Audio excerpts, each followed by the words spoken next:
Hello everybody, this is Hollywood Joe from Hollywood's World of Sports again with another styling and profiling video. And today I wanted to address the current state of things in WWE. As we know, two big events have just taken place within the last month. SummerSlam this past Sunday and Raw 1000 a few weeks ago. And, I read a lot of reports and, watch all the shows and what have you. And I really like some of the things that are going on in WWE. I also don't like some of the things I'm hearing. First thing I like that's going on is I like that CM Punk finally turned heel on The Rock at Raw 1000. I think it was long overdue for Punk to turn heel. He had a good run as a face over the last year, but CM Punk in his true form is a great heel. And so I think turning him heel in the middle of a long title reign, it was a huge thing. And I honestly don't think they would have turned him heel if he wasn't going to hold on to that title a little bit longer. So it looks like right now it's going to be CM Punk versus John Cena at Night of Champions. I'm really curious to see how that turns out, but enough about that.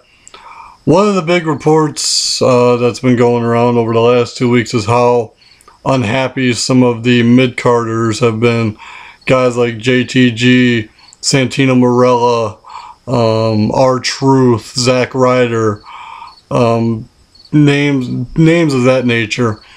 And this all started a few weeks ago when Brian Jossie, aka Abraham Washington of All World Promotions, who was managing the Primetime Players, made a really disparaging remark on Monday Night Raw. His character was one that had a headset and a microphone, or a headpiece microphone, whatever you want to call it. And he made a joke about Kobe Bryant and the Colorado rape or sexual abuse thing that happened a while back. It's been about 5-6 years now since that happened. And he apologized for it. He apologized for it on the internet and to people backstage. But then a week later, he was released for saying something about Linda McMahon on Twitter. Pretty much wishing her good luck of some sorts. I gotta tell you, I don't think Abraham Washington, Brian Jossie did anything wrong. I think if this were, 12, 13, 14 years ago, he'd have been applauded. People would have been laughing. People would have been saying, "Oh, what a clever thing to say." People would have been solidly behind it. And then, this past Sunday, Fred Durst, Limp Bizkit's Fred Durst, yes, he's still alive. He was shown on camera at SummerSlam in the front row, and he flipped off the camera to give him the middle finger. And apparently shortly thereafter he was escorted out of the building, which that's uncalled for. I mean, there's freedom of speech, freedom of expression, and he did buy a ticket to be in the crowd. So I don't understand how WWE legally had the right to throw him out. I don't get that.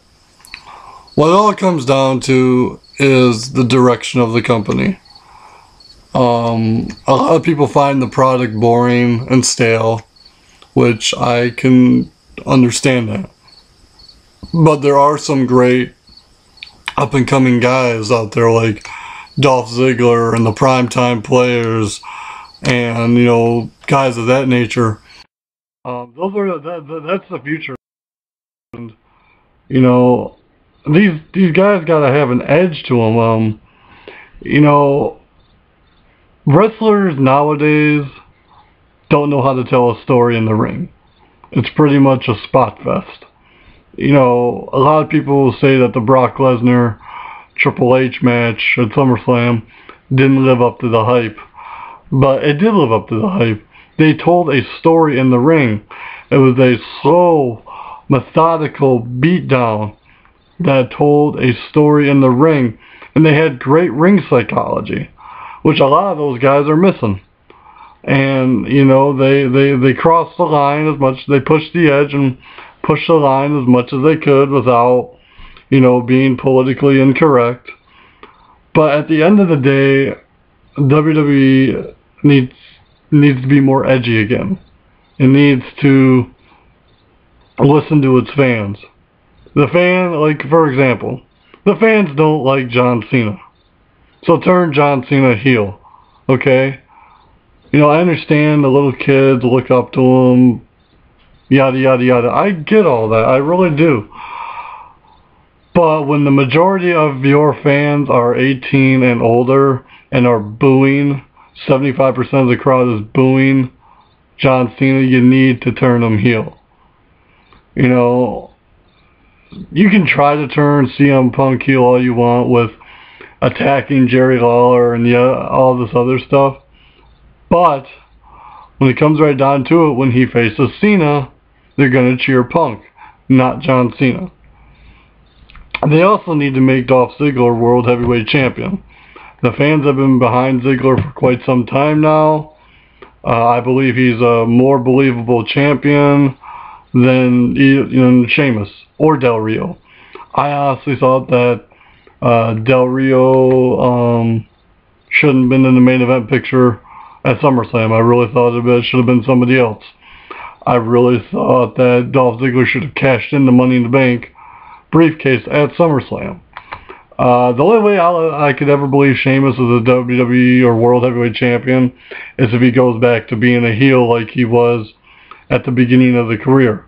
When Sheamus was a heel and beat Cena and, you know, was champion as a heel, he was very believable. I really liked what he did as a heel. So, you know, it's just, there's certain things that WWE just needs to listen to the fans on. You don't hear great crowd reactions for Del Rio.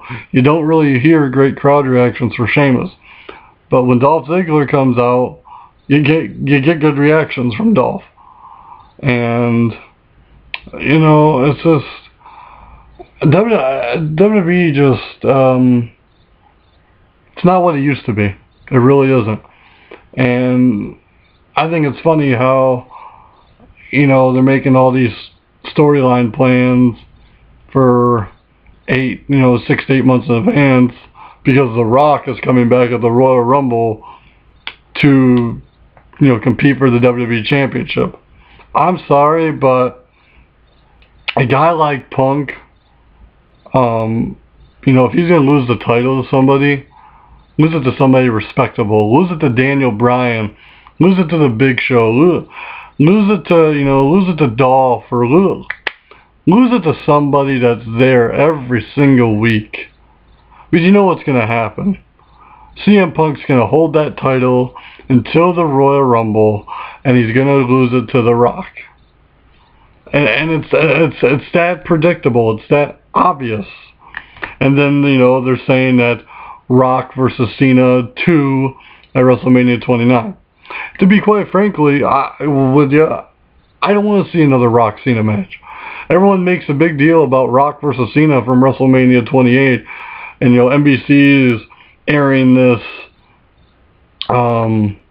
WrestleMania special, all revolved around The Rock and Cena. It's got a DVD coming out called The Rock and Cena Once in a Lifetime. That match was not even the best match on the card. When it goes right down to it, the two matches that are ahead of it were CM Punk and Jericho, and then the Hell in a Cell match between The Undertaker and Triple H with Shawn there. You know, so The Rock and Cena was not all that great. They have their five moves of doom, as people call it. And then that's it. What else do they have? They have nothing. They're not creative at all. Guys like CM Punk, Dolph Ziggler, Rey Mysterio, guys of that nature, Daniel Bryan, they come up with creative stuff. They come up with different ways to beat their opponent.